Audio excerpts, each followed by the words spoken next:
Okay, I've just been given the go sign. Good morning, everybody. I'm Paul Robbins.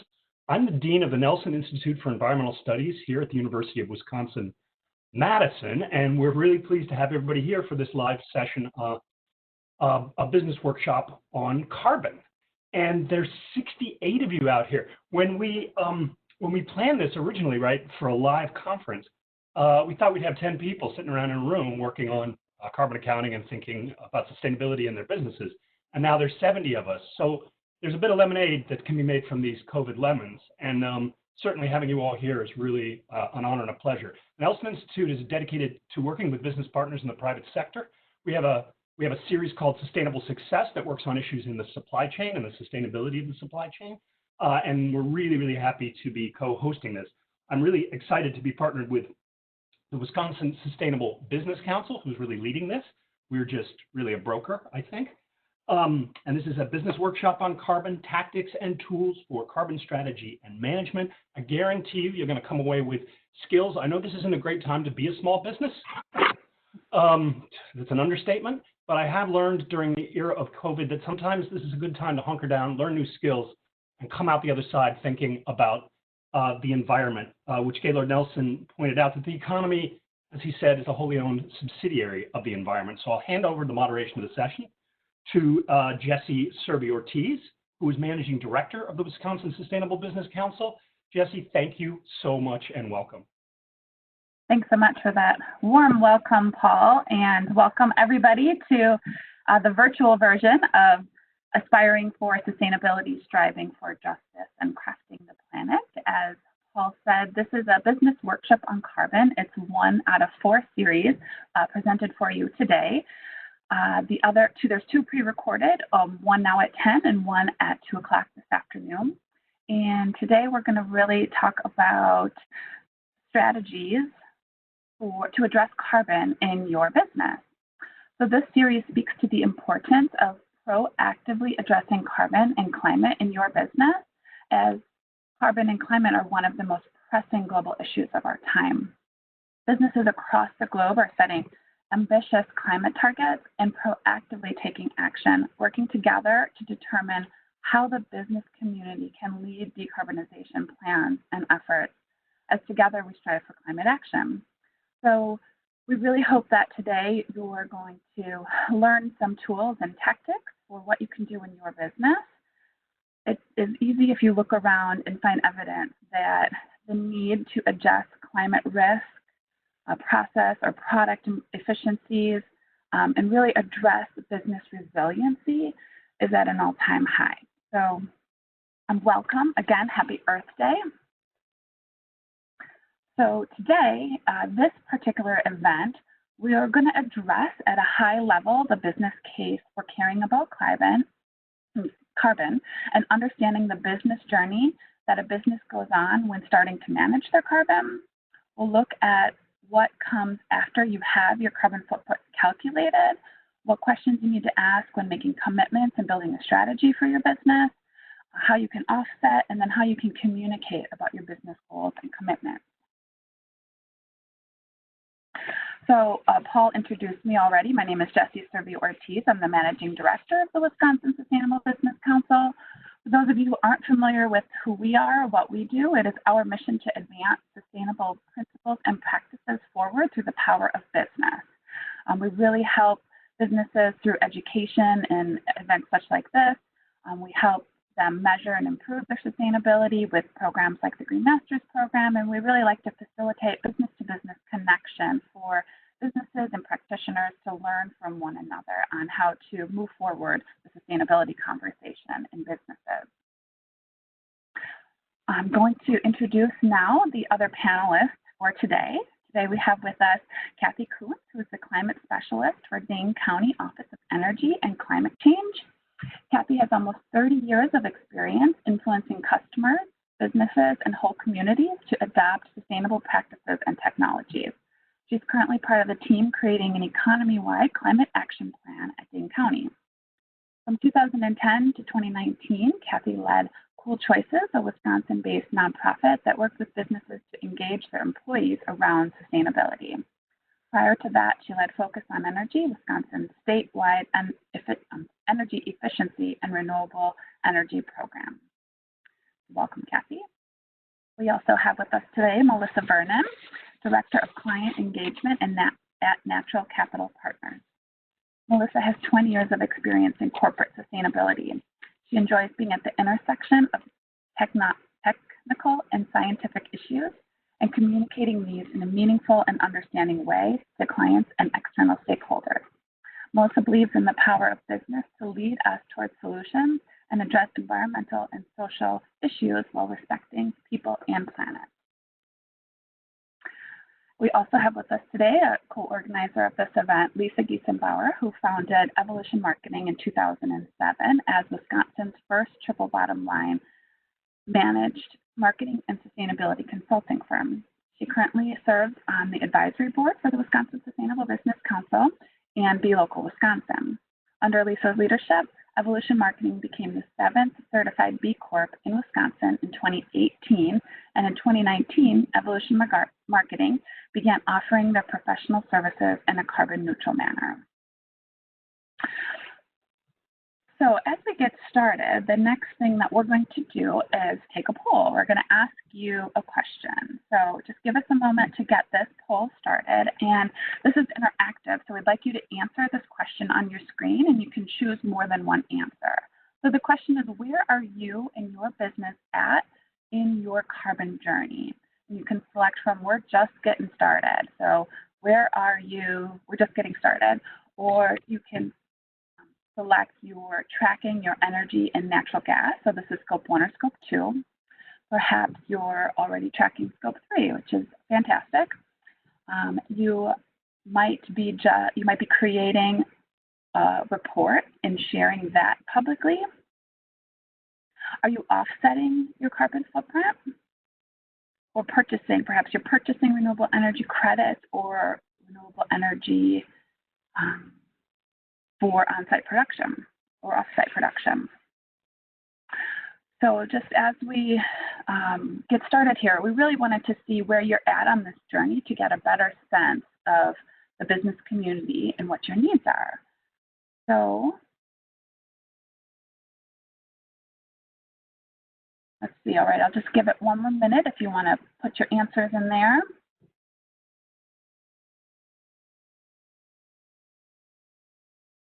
All right, I'm just finishing up and I'm going to close the poll now.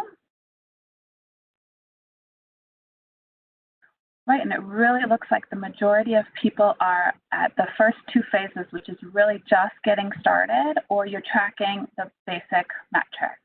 So that's great, you should learn a lot today.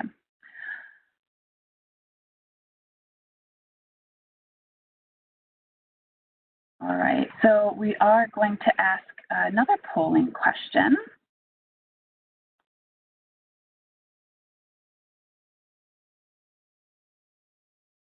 Which is, what do you want to learn the most about today? So do you want to learn more about measuring your carbon or why take climate action? Perhaps you want to learn more about offsetting, what that means, or how to offset your carbon. Perhaps you want to learn more about how to communicate both internally and externally with stakeholders about your climate and carbon action. So again, you can choose more than one answer here.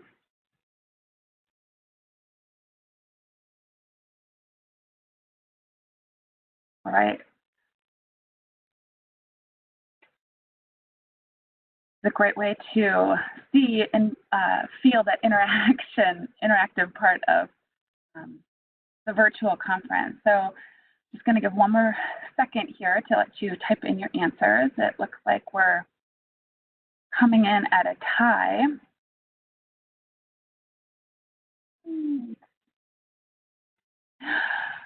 All right, I'm going to go ahead and close the poll now. It looks like most people want to know more about measuring carbon and how to offset carbon. So that's great, you're in the right place. Those are things you're definitely going to learn more about today. But I want to just take this moment to remind you that there are 4 sessions in this climate and carbon series. So if you don't get all your questions answered today, then, or I'm sorry, in this particular session, then there's 2 pre-recorded sessions where you can learn a little bit more.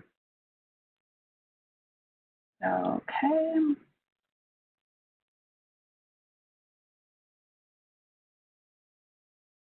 All right, thank you for that. I am now going to turn it over to Kathy. Thanks, Jessie. It's great to be here today with everybody. I am delighted to join you. So it looks like mostly we've got folks who are really interested in measuring and offsetting. I'm going to provide a brief overview of all of the really good reasons for you to be paying attention to this. It sounds like our audience might be somewhat familiar with this, but nevertheless, it's good to remind ourselves. The first big reason to be paying attention to carbon is that it makes financial sense. If you've got 2 businesses, similar businesses, producing the same widget for the market, and one has twice the emissions of the other, it means that one of those entities has figured out how to reduce waste in their operations and the other hasn't. Emissions are really a proxy for how much resource you're using. So really thinking about how you do this is a way to think about whether you want to call it Six Sigma or lean manufacturing or strategic energy management. All of it comes down to profitability. There's a little graph here of how when you compare companies that have strong sustainability performance to those who don't, you see real market differences over time. This is the message that the Wisconsin Sustainable Business Council has been talking about for the last decade. You know, it's profitable to pay attention to these things. It also builds resiliency. And I think we're in a moment now where we have a unique appreciation for how important resiliency is and managing our risks. So whether that's about supply chain or your access to fresh water, because you're a brewer, you know, there are lots of reasons to be thinking about how do I stay on top of these issues so that I'm really well positioned to be successful in my business. The other big reason to do this is your stakeholders expect you to do this. So you know, I just talked about how businesses who are monitoring their carbon, measuring their carbon footprint, outperform their peers. This is something that investors are paying attention to. You see almost all of the S&P 500 companies now issuing environmental and sustainability reports. You see investors paying more and more attention to that. But it's not just about investors. Customers have a lot of expectations in this space. Historically, we thought customers said they preferred green products, but didn't necessarily follow with their spending, although most of the recent research says that customers are spending more on green products, and indeed the brands that aren't leading on sustainability are starting to feel penalized. The last stakeholder group, of course, is your employees, and certainly if you know me, you know I've spent a lot of time in the last decade talking about how much employees care about what their organizations do in the sustainability space and how people want to be proud of where they work. And that, you know, we tend to talk about that as an issue with millennials or Generation Xers, but in reality, it really transcends generations. And so if you want an engaged and enthusiastic workforce, being active in this space is a way to get there. So all of your stakeholders expect this, and in reality, their level of expectations are just on the rise. Last year, the Intergovernmental Panel on Climate Change issued a report telling us that we really need to get our emissions reduced in the next decade, that by 2030, we need to have 45% less emissions than we have today. And one of the outcomes of that report is that all of those stakeholder groups are paying more attention. They're scrutinizing their vendors and partners and the people they buy products from way differently than they did before. So this expectation is really on the rise. The other thing I would say to you here is that the debate about climate change is over. So this map comes from the Yale climate communications folks. They've been doing polling work across the U.S. on climate change for more than a decade. And they can actually give us results at the county level. And what this U.S. map is telling us is that 67% of Americans agree that global warming is happening. And you've got a few pockets, you know, in a few places that you might expect where there's a slight majority of deniers, but really overall the momentum is overwhelming. And if you look at Wisconsin, in every county in Wisconsin, a majority of people acknowledge global warming is happening. So that 67% of the US number is 64% in Wisconsin. And people are starting to move on this in Wisconsin. So we've got multiple areas of Wisconsin. We've got Eau Claire County and Eau Claire, Green Bay, the Oneida Nation, La Crosse, Milwaukee and Milwaukee County, and where I am, Dane County and actually 5 municipalities in Dane County that have all made commitments to deep decarbonization. We've made local commitments to reduce our emissions consistent with the IPCC recommendations. So what does that mean really? Well, for Dane County, it's an exciting day for Dane County. This morning we released our climate action plan. This is actually a graphic from that plan. Our plan is to reduce emissions by 50% by 2030. And you know, it's the sorts of things you would expect. We're talking about a lot more renewable energy. We're talking about more energy efficiency, talking about more electric vehicles, more biodigesters, a variety of strategies that take us from 7.5 million metric tons of carbon a year to half that number by 2030. So these are big, big, ambitious goals, and our goals are county-wide. So this goal we issued this morning, the plan, encompasses all of the businesses in Dane County. And really, that's the final sort of opportunity I want to highlight for you here. The communities like Dane County are in the process now of working to implement these very aggressive goals. There's an opportunity for local businesses to be part of those programs. We love showcasing the successes of local businesses, and there's really an opportunity for business to sit at the table with us and help us develop our programs forward in a way that show how business can lead. So that's part of the opportunity here we really want folks to think about. And with that, I am going to turn things back to Jessie. Great, thank you, Kathy. I just want to quickly point people to one of the pre-recorded sessions that Kathy really did a great job of diving into one of the carbon calculator tools. So we're going to sort of touch that at a very high level today, but if you're at the stage or you really want to dive into those metrics, I would recommend looking under the business workshop and finding the carbon management in tools, a pre-recorded session. So thank you for giving us a great high-level overview of why this is important and why in Wisconsin and beyond we really should be paying attention to this. What I want to talk about next is really just setting the stage that this is a journey. It's a progression. You know, you don't start at the end, and you can't go from sort of zero to end game like that. It's really a journey, and it's a process, and you have to start at the beginning, and the beginning is tracking your metrics.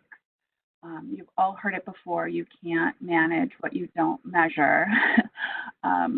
It's very true. You have to start with sort of the baseline metrics. You also can't change what you don't measure. So that's the starting point. This graphic is actually sort of showing the progression of the actions that we ask in the Green Masters program. And it's just really meant to illustrate to you right now that again, this is a journey. So I'm going to go over briefly, just touching on what the scopes are in carbon. So you might have heard this terminology, scope 1, scope 2, scope 3. It's not as complicated as it sounds, but it can get complicated. Scope 1 is your starting point, and In this visual, it's just right in the middle. You're starting with the direct emissions that are owned or controlled by your company. So this includes on-site fossil fuel consumption, the boilers, furnaces, things like that, or all fuel that's burned in your fleet or the vehicles owned by the company. Okay, scope 2 then of greenhouse gas emissions is indirect emissions, meaning they don't occur on site of the business, but they're consumed by the business. So this is where your generation of electricity comes in, or heat or steam. So it's purchased from a utility provider. Okay, scope 3 gets more complicated, and it's sources not owned or not controlled by the business itself. And this is where commuting, business commuting is, employee commuting, corporate travel. And it also includes solid waste disposal, treatment of your wastewater, supply chain, distribution, and so on. Now, I like this graphic because it shows that you sort of pillar in the middle is really scope 1, and that's your starting point. And then scope 2 and scope 3, it shows that there's upstream activities and downstream activities that contribute to all of these greenhouse gases sort of going up into the atmosphere. And so next, again, I'm just at a high level going to talk about the journey that the business goes on in progressing. So again, starting at the baseline, you want your electricity metrics, your gas, your steam, and your fuel from fleet. So this can be done on an annual basis, calculating your annual metrics. Get those metrics down, that's your starting point. From there, you find a calculator that works for you. And the other one I mentioned, Kathy walked through a Berkeley business calculator, which is a great tool. The greenhouse gas protocol is the standard, but it can also be somewhat complicated for smaller businesses or those just starting. Definitely look at the protocol. And again, find a calculator that works for you. So once you have your baseline, now you're ready to make a commitment. What does it mean to your business? What does your business want to commit to when thinking about your carbon journey? This can include creating a policy, writing a commitment statement, or setting your goals. After you have that, you really determine what your strategy for internal reduction is and what your strategy for external offsetting is. Now, Melissa's going to talk more in detail about that. And once you sort of have that outline, then you're ready to communicate about it. Now, that doesn't necessarily mean you don't want to communicate along the way, but here we're talking about a more strategic sort of PR communication around your journey as a whole. All right, and next I'm going to turn it over to Melissa, who's going to dive a little bit deeper into this. Great. Yep. Thanks, Jessie. Yep. So just a quick introduction to Natural Capital Partners. I'm the Director of Client Engagement. We're a global firm. We work with mostly large corporates that are making very aggressive, bold sustainability goals. And we like to leverage the power of business and the power of climate finance to help create this more sustainable world that we're all looking to achieve. We are a very old company in our field. We're 20 years old. We've got offices in the UK, across the US, and I'm based here in Wisconsin, in Oconomowoc. And we really leverage environmental instruments like carbon offsets. We look at renewable energy instruments to help our clients achieve these goals. You can see a quick list of some of the clients that we work with. And as we've been talking about, there are so many more commitments these days around companies and organizations setting goals for carbon neutrality or setting 100% renewable electricity or even moving towards science-based targets. And as Kathy mentioned, a lot of these goals came about with an important watershed moment in 2015 with the Paris Climate Agreement, where nations were setting targets for reducing their own greenhouse gas emissions. But that agreement was really focused on nations, and companies really wanted to participate and also help contribute towards reducing emissions. Plus, we discovered there was an ambition gap. The nations that signed up to the Paris Agreement, when we looked at the reductions that they were going to make, it was insufficient to achieve the climate goals that we need to hit in order to get to that less than 2 degree warming or 1.5 degree warming.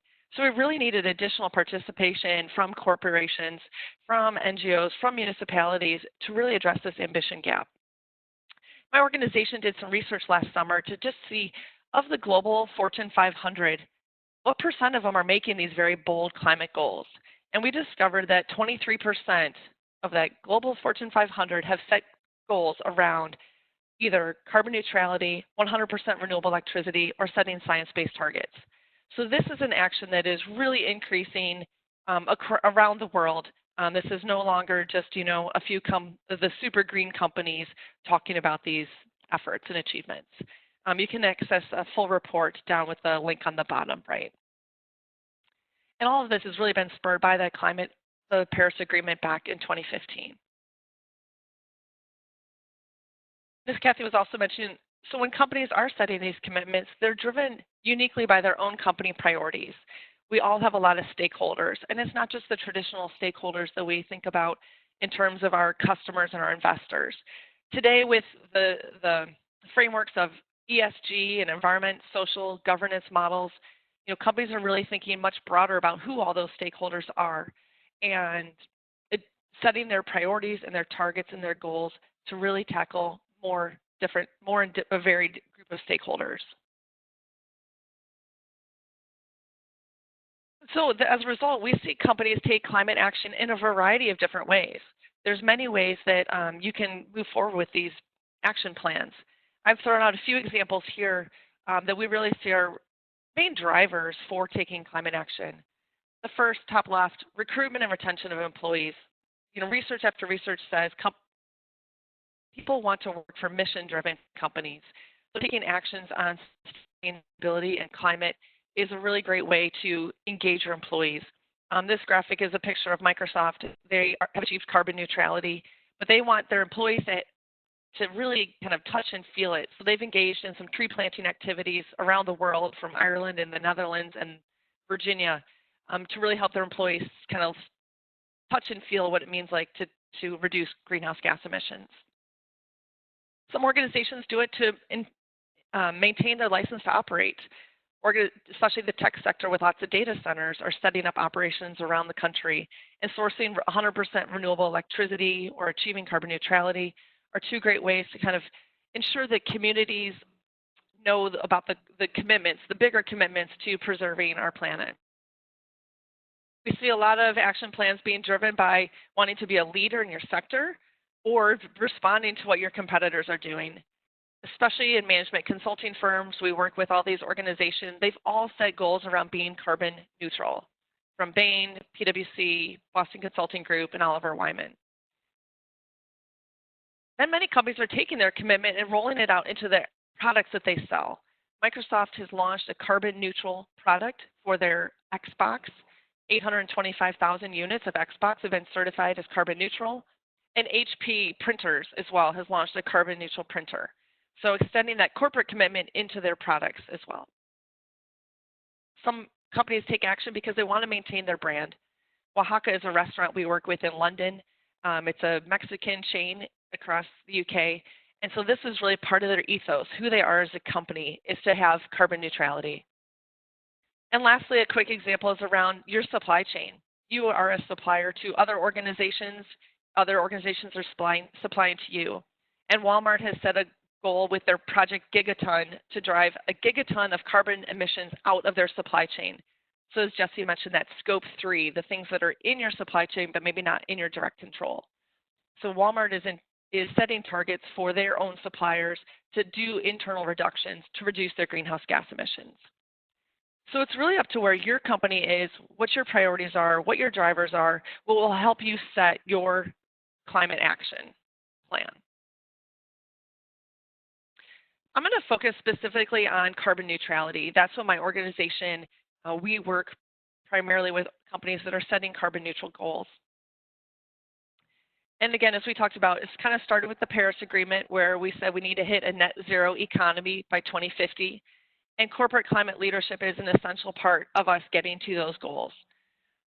Carbon neutrality is not competing with other goals. Carbon neutrality is very aligned with setting science-based targets. It's very aligned with getting to 100% renewable energy and achieving the UN Sustainable Development Goals. And when you work towards carbon neutrality, one thing that it does is it immediately puts a price of carbon into your business. It's another expense that you are incurring, and organizations will then kind of see the impact of their greenhouse gas emissions, and will then have to decide how they're going to reduce that expense, whether it's through reducing their own internal emissions or investing in outside pieces such as carbon credits. So let me hit a couple quick definitions. Carbon neutral is when your net greenhouse gas emissions for an entity, an organization, or a product are zero.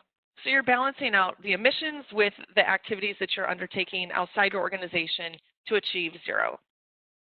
And my organization has created the carbon neutral certification, and I'll touch about that in the next slide. So you can make a carbon neutral claim if you have met the requirements of the carbon neutral protocol. And this certification was created in the early 2000s to really set a framework for credible, transparent claims. There's a lot of greenwashing out there, and the carbon neutral protocol really defines which emission sources you must account for in order to be able to say you're a carbon neutral company, or to say that your product is carbon neutral, or to say that your event is carbon neutral. The chart is really small, but what it does is each of those checkboxes indicates that that emission source is required for you to account for and then offset to achieve carbon neutrality.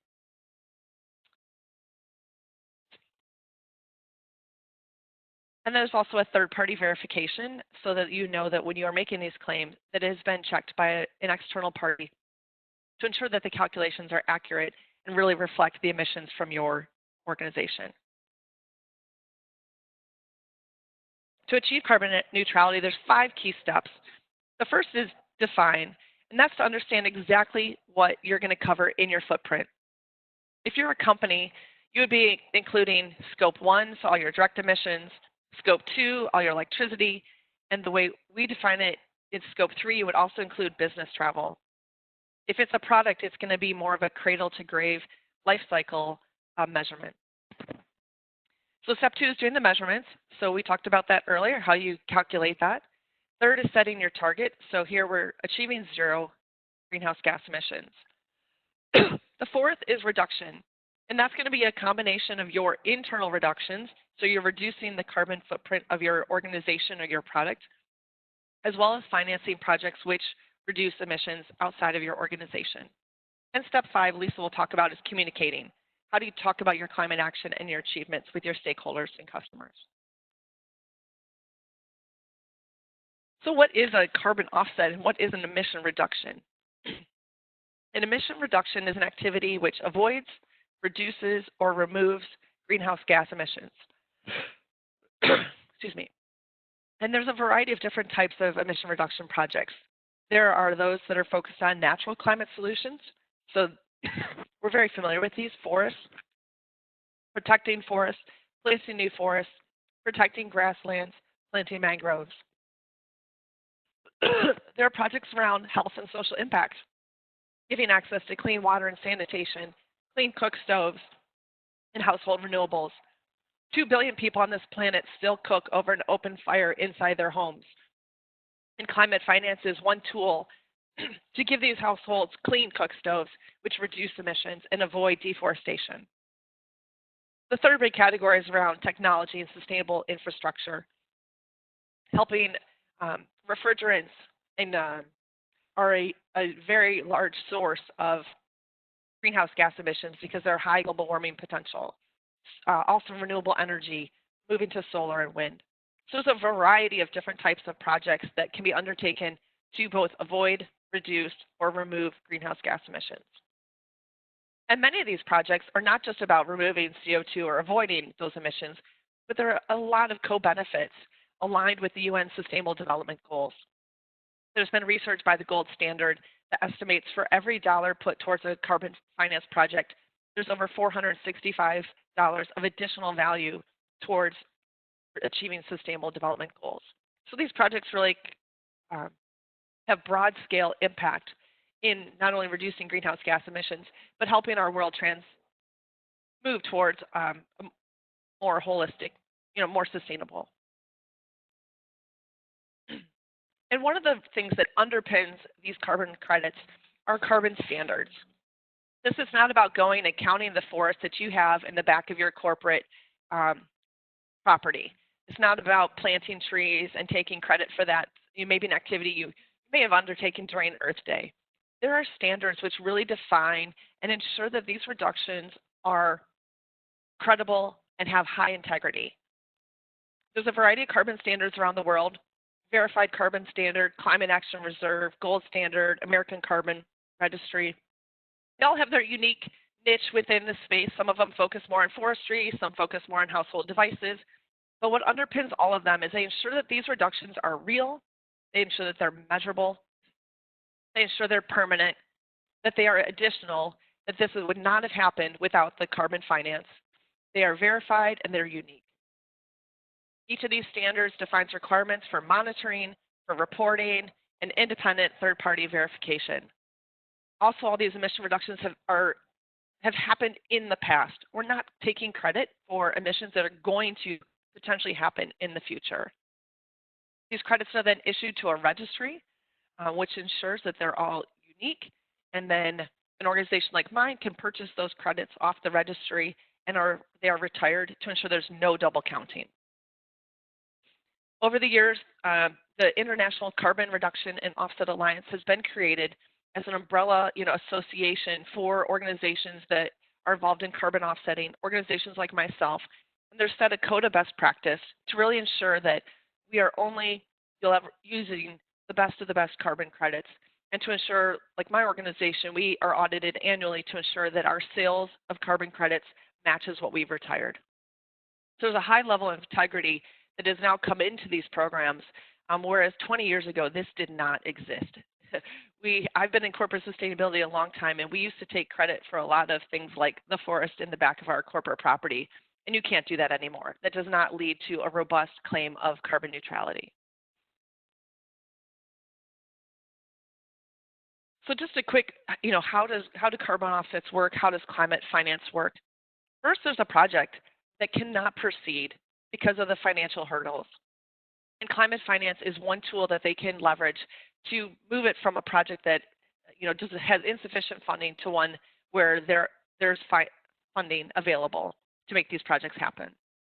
And what is generated by these credits is a carbon credit. It's a ton of CO2 equivalent emissions that's either been avoided, reduced, or removed.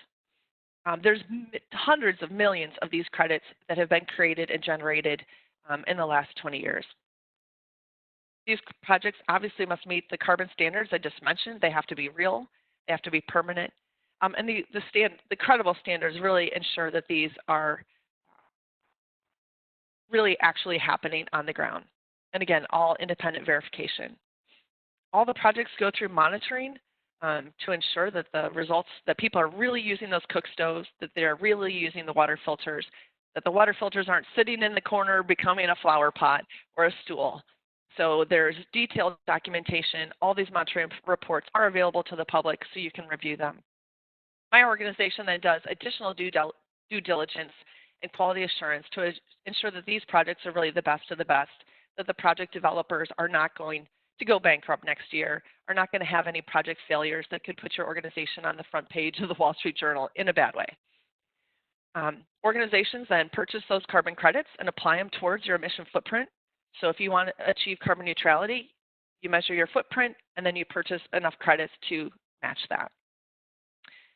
And these, again, offsets make a lasting impact through achieving a lot of sustainable development goals, helping households move out of poverty, moving more towards renewable energy sources, and protecting forests that, if cut down, would result in a tremendous amount of greenhouse gas emissions. So just some key takeaways. Carbon neutrality can be achieved today. It is a way to demonstrate immediate climate action. Internal reductions often take time.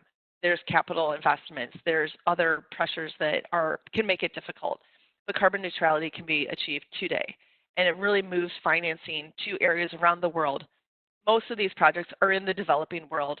They are the ones who are suffering the most from the impacts of climate change and have the least resources to move towards a low carbon economy.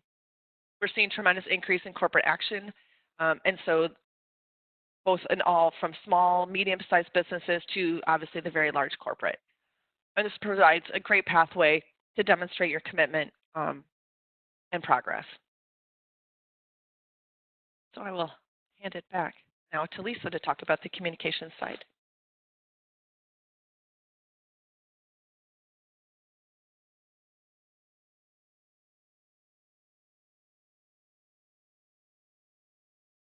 Hello, everyone. Thank you so much, Melissa, for sharing your wonderful insights. I really appreciate it. I want to do a little housekeeping note real quick. Jesse had asked me to please share with everybody that we have a Q&A button on the side of the webinar. And if you have any questions that have come up throughout the conversations today so far, please go to the Q&A area and please type in your questions. And we are going to be, once I'm done speaking, we're going to bring everybody back and we're going to answer your questions, okay? So if you have some questions right now, just jot them down and send them to us, and Jesse will assign them to each of the different speakers. All right, so hello everyone. As Melissa had said, my name is Lisa Giesenbauer, and I'm the president of Evolution Marketing and the co-organizer of today's event and the 4 workshops. As a small business, I think it's very important to talk about and address climate and carbon, and I'm really glad to be a partner in organizing all of this. At Evolution Marketing, we believe that business should be a force for good in the world. Since our founding back in 2007, we've operated our organization in a triple bottom line manner. We've taken very public steps to demonstrate our commitment to the triple bottom line. We became a certified B Corp in 2018, and last year, based on our 2018 carbon footprint report, we now offset our carbon going back to January 1st of 2018. So Melissa talked about working with a verifiable third party. We work with carbonfund.org. They're a smaller organization and a nonprofit that provides similar services to what Melissa's company does. It's just more affordable for a small business like myself. And they too provide, they verify all the things that we're doing as well. So I want you to know that what we're talking about today, I actually have experience in doing, just like Melissa does. So I think it's important for businesses who are doing this to help other businesses understand and tell their story. So for those of you who are not familiar with what a certified B Corporation is, that means that we are a business that meets the highest standards of verified social and environmental performance, public transparency, and legal accountability to balance profit and purpose. B Corps are accelerating a global culture shift to redefine success in business and build a more inclusive and sustainable economy. Society's most challenging problems cannot be solved by governments and nonprofits alone. The B Corp community works towards reduced inequality, lower levels of poverty, a healthier environment, stronger communities, and the creation of more high-quality jobs with dignity and purpose. By harnessing the power of business, B Corps use profits and growth as a measure and means to greater end, meaning positive impact for their employees, community, and the environment.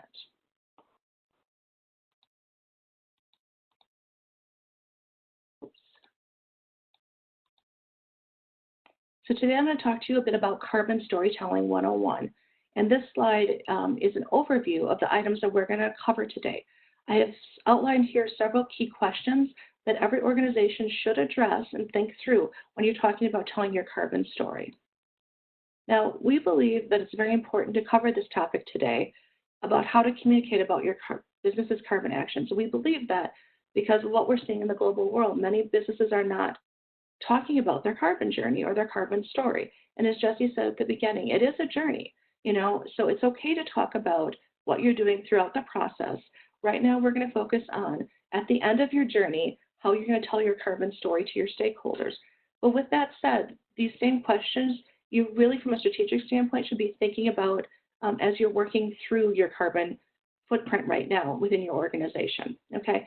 So many businesses today are taking action within the climate and carbon area, but they don't want to share publicly what they're doing because they're worried about a couple of things. The first thing is they're worried that their audience, meaning their stakeholders, will not understand what they're doing, i.e. there's too much wonky carbon science or operational language that's being used to talk about what the business is doing. Or two, they think that what they're doing is not enough. So many small and medium-sized businesses are choosing not to say anything because it's easier to not say anything than to talk about what you're doing and be concerned about reputation or customers saying, well, why aren't you doing more? Okay. The reason why it's important to talk about this stuff is that, and this is amazing to me, more than 3 in 4 Americans, 77% agree that they would prefer to purchase from brands that prioritize efforts to fight global warming over brands that do not, according to a survey commissioned by Sofidel, which was done by the Harris Poll Group. And this is a real recent survey. So I think it's very interesting. This is what our customers want. All 3 of the previous speakers have talked about this, and now I'm going to help you to unpack what you can do. Okay, so the first thing you should do is you should identify how your business will use this disclosure, okay? Every business is different, as are the rationale behind why you want to take climate action. There is not a standard one-size-fits-all motivation nor story that you should be telling, okay? With that said, it's important to invite all of your key stakeholders, all of the parties within your organization who are going to help you on this path to be at the table to talk about how you can use this carbon disclosure. And what I mean by that is we have to have, in order to do it correctly and effectively, again, we're talking strategies, right? You really want to make sure that all of your key stakeholders, so your operations folks, your legal, your marketing, your sustainability, your sales, and any other leadership members are at the table when you discuss how you want to ultimately use this business disclosure of your carbon story, okay? Because that's going to help shape your strategies, right? Again, this is a journey. So all of this is about being strategic, things to think through before you dive into your carbon journey. Okay, the thing that we want to avoid is we don't want somebody, for example, maybe it's your engineering team that puts out a statement about the carbon footprint of your organization. They use wonky language that doesn't resonate with your customers or your audience. And then that's going to cause more confusion to the people who are viewing the information than if you were to work together as a team to put the information together and to talk about it in a way that makes sense to all the stakeholders, okay? Now, there's 2 ways to think about within communications. You have internal communications and external communications. So within the internal communication, as Kathy had said and Melissa also agreed with, really what we're seeing in this space today is that many businesses are using employee engagement strategies and tools. Are using carbon and the actions that a business is taking within corporate social responsibility. They're using that within their HR department to retain and to recruit workers, okay? So that's an example of internal communication. Again, young people want to work at companies that are taking climate action seriously. The second one is external communication. Now, there's many different things within the external communication realm that you could use to tell your carbon story, okay? Or ways where your carbon story could be made manifest. It could be part of a disclosure program like Melissa was just talking about, so from a legal and compliance standpoint. It could be within a supply chain reporting. So if your business is part of the Walmart Sustainability Index and you're thinking about the Project Gigaton, there's an operations component to it. Or to demonstrate that you are just taking action. You're beginning on this journey and you publicly want to share that we're starting to take action. I'm going to give you an example right now from an organization that many businesses are starting to work with and they've used to take action, and that's called We're Still In. We're Still In started back in 2017 as a group of 1,000 businesses who came together to sign a letter to Congress and to our president saying that we're still going to be in even if the U.S. pulls out of the climate accord. It's the Paris Climate Agreement. Okay, today that's a coalition now of more than 3,500 cities, states, companies, and educational institutions representing more than 127 million Americans and $6.2 trillion of the U.S. economy. Okay, this commitment is huge. And so if your business is starting off on the path and you're not sure what's the first thing you should think about communicating, think about using We're Still In as an example. They've committed to tackling, so all the businesses who sign on say they're committed to tackling climate change, ensuring a clean energy future, and upholding the Paris Climate Agreement. Nearly half of America's largest companies have signed on. For example, in Wisconsin, companies include Evolution Marketing. We were one of the first 1,000 that signed on. Johnson Controls, Kohler, Manpower Group, Organic Valley, Fiskars, Saris, and Epic. So you can see that this is a movement that, again, as Melissa talked about, corporate America understands and they're part of.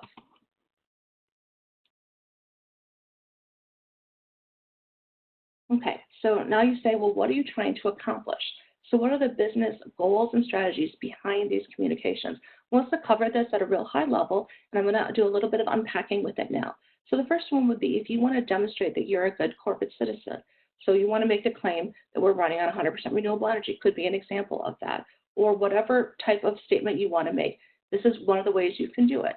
The second would be debuting a new product or a carbon neutral certified product, which working with Melissa's company would be great because they can help you get that carbon neutral certification that you can put on the label of your product.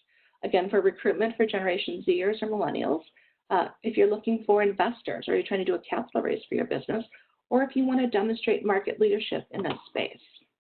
These are all kind of reasons that you would want to do this. Now you say, why now?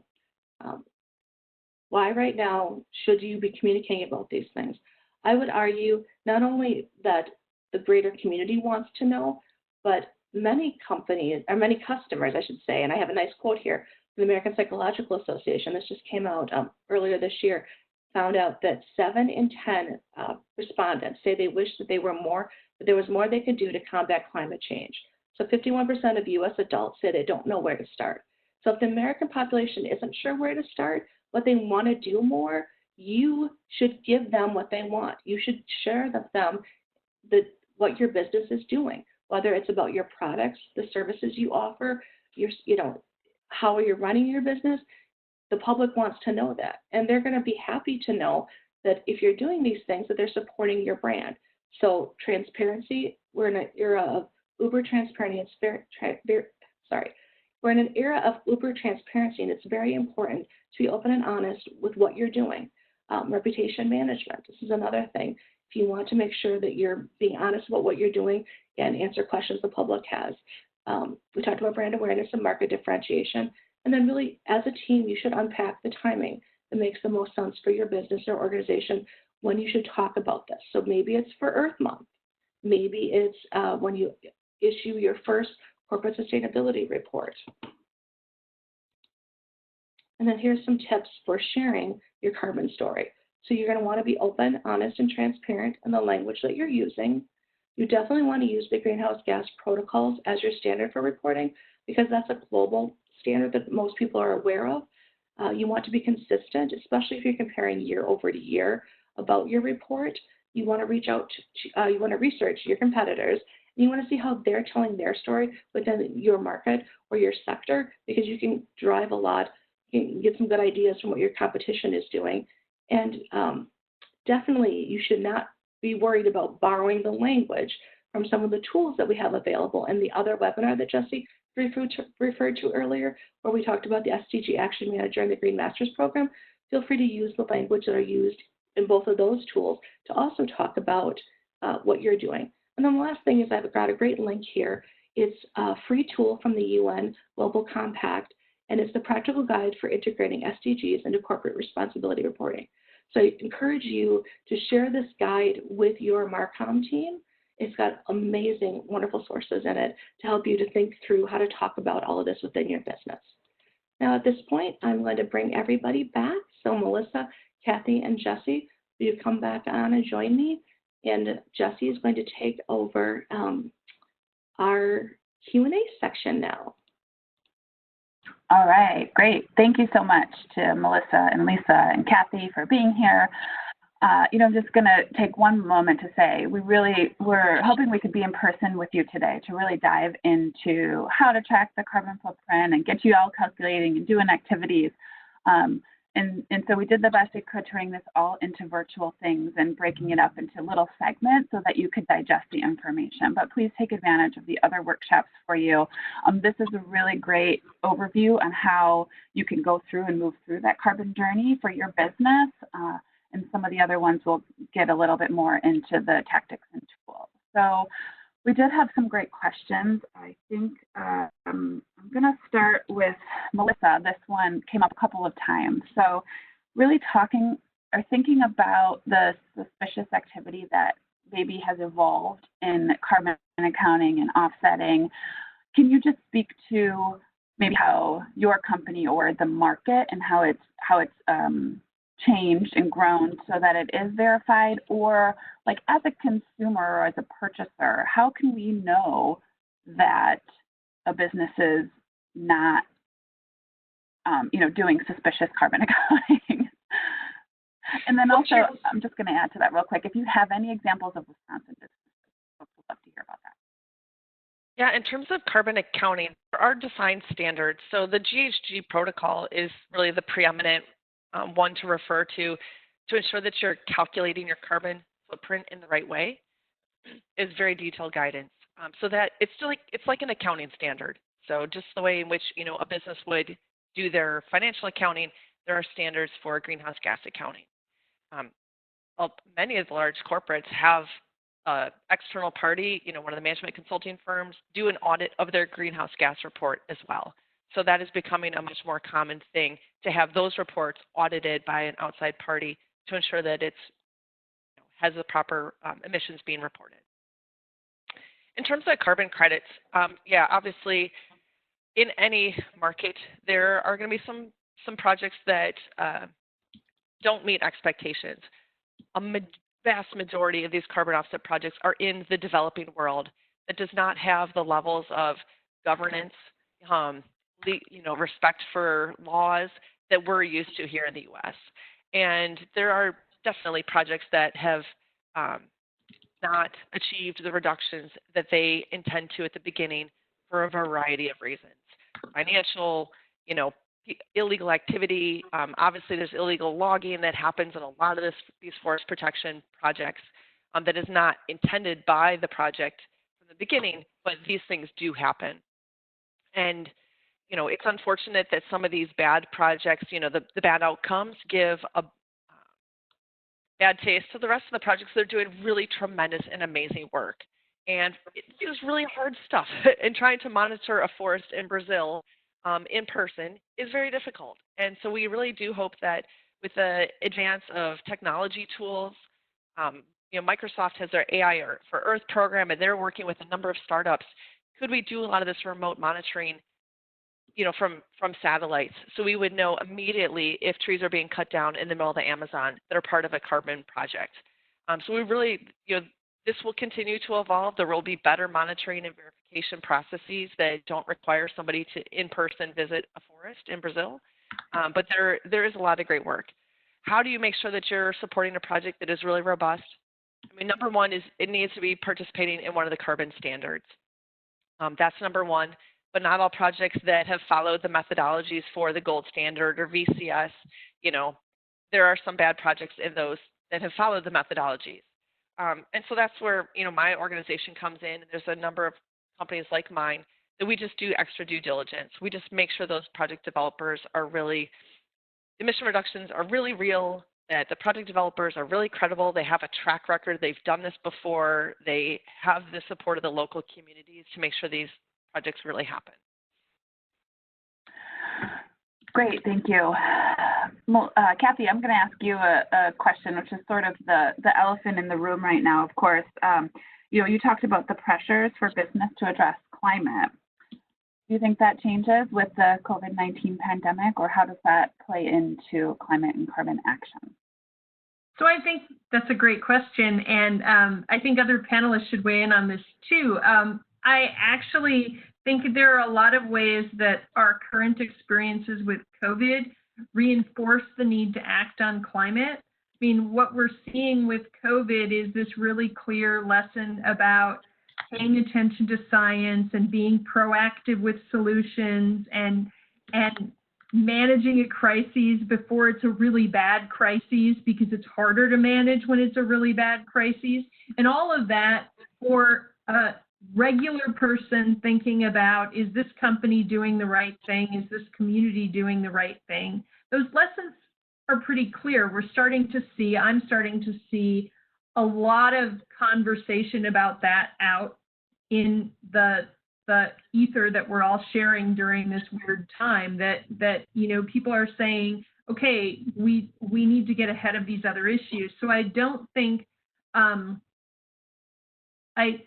I think there are some sort of immediate challenges just about how we start moving things forward again.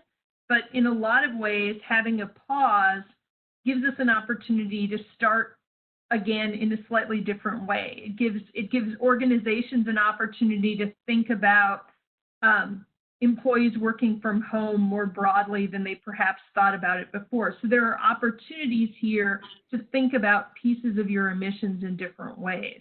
But I think I would love to hear what Melissa and Lisa think about this too.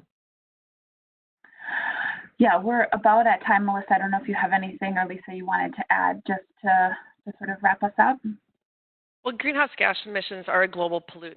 It affects us all over the world. It's not something that is very local. And so I think this is giving us a glimpse into how we need to act globally to address a global issue. Mm-hmm. And, as 2020 was a year of climate action, we had so many big corporates making huge announcements this week that have now been really directed internally. And so I think we're going to see corporations have significant drops in their own emissions, and it'll be really interesting to see if we can maintain this. We're getting amazing glimpses of what the Earth could look like with drastically reduced greenhouse gas emissions, and I hope that we will set aside policies and targets to ensure that we continue these great air quality and other environmental benefits. And I'm just going to add really quick, I agree with everything our other panelists have said, that later this afternoon from 2 to 3 o'clock, Jesse and I will be hosting the last of our 4 webinars, and it's going to be called Innovation and Climate Leadership by Business. And I think that it'll be a really great, I'm super excited to have the guest speakers we have. We have 2 businesses that are doing incredible things. We'll be sharing their stories, and I think it'll be a nice way to kind of put a bow on the workshop and the activities we've been putting together, because we need motivation, or we need examples of cool leadership, and this afternoon's workshop will do that. We're going to have some really great leadership examples of here are sectors and businesses that are leading, and they're making global change, and they're tackling these very present issues. And so I encourage everyone to tune into that. Okay, I think I'm going to close this out. I just want to thank Jesse and Kathy and Melissa and Lisa for bringing all their knowledge to the table. For those of you 100 and some odd people out there, make sure you check out the canned stuff. That is the pre-recorded material that'll give you a little deeper dive into some of this, and then hopefully we'll see everybody again this afternoon at 2. Thank you. Great. Thank you. Thank you so much.